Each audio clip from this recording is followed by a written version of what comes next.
Mark chapter 15. And as soon as it was morning, the chief priests held a consultation with the elders and scribes and the whole council. And they bound Jesus and led him away and delivered him over to Pilate. And Pilate asked him, "Are you the king of the Jews?" And he answered him, "You have said so." And the chief priests accused him of many things. And Pilate again asked him, "Have you no answer to make? See how many charges they bring against you." But Jesus made no further answer, so that Pilate was amazed. Now at the feast he used to release for them one prisoner for whom they asked. And among the rebels in prison who had committed murder in the insurrection, there was a man called Barabbas. And the crowd came up and began to ask Pilate to do as he usually did for them. And he answered them, saying, "Do you want me to release for you the king of the Jews?" For he perceived that it was out of envy that the chief priests had delivered him up. But the chief priests stirred up the crowd to have him release for them Barabbas instead. And Pilate again said to them, "Then what shall I do with the man you call the king of the Jews?" And they cried out again, "Crucify him." And Pilate said to them, "Why? What evil has he done?" But they shouted all the more, "Crucify him." So Pilate, wishing to satisfy the crowd, released for them Barabbas, and having scourged Jesus, he delivered him to be crucified. And the soldiers led him away inside the palace, that is, the governor's headquarters, and they called together the whole battalion. And they clothed him in a purple cloak, and twisting together a crown of thorns, they put it on him. And they began to salute him, "Hail, King of the Jews!"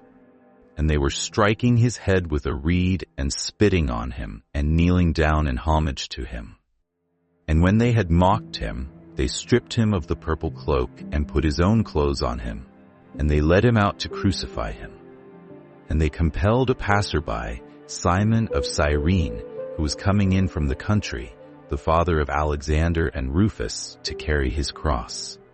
And they brought him to the place called Golgotha, which means place of a skull. And they offered him wine mixed with myrrh, but he did not take it. And they crucified him, and divided his garments among them, casting lots for them, to decide what each should take. And it was the 3rd hour when they crucified him. And the inscription of the charge against him read, "The King of the Jews." And with him they crucified 2 robbers, one on his right and one on his left. And those who passed by derided him, wagging their heads and saying, "Aha, you who would destroy the temple and rebuild it in 3 days, save yourself and come down from the cross."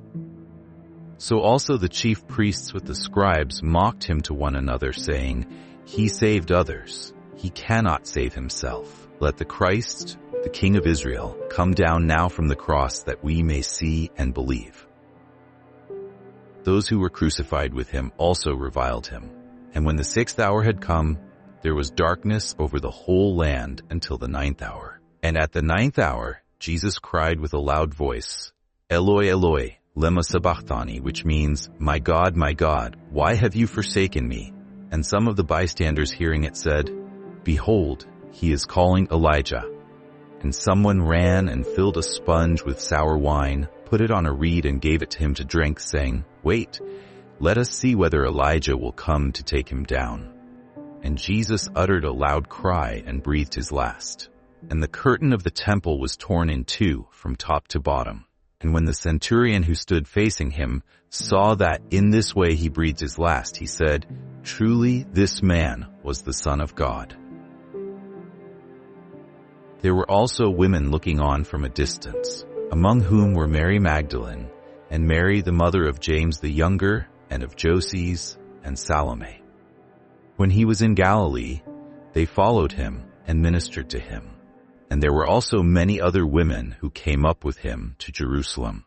And when evening had come, since it was the day of preparation, that is, the day before the Sabbath, Joseph of Arimathea, a respected member of the council, who was also himself looking for the kingdom of God, took courage and went to Pilate and asked for the body of Jesus. Pilate was surprised to hear that he should have already died.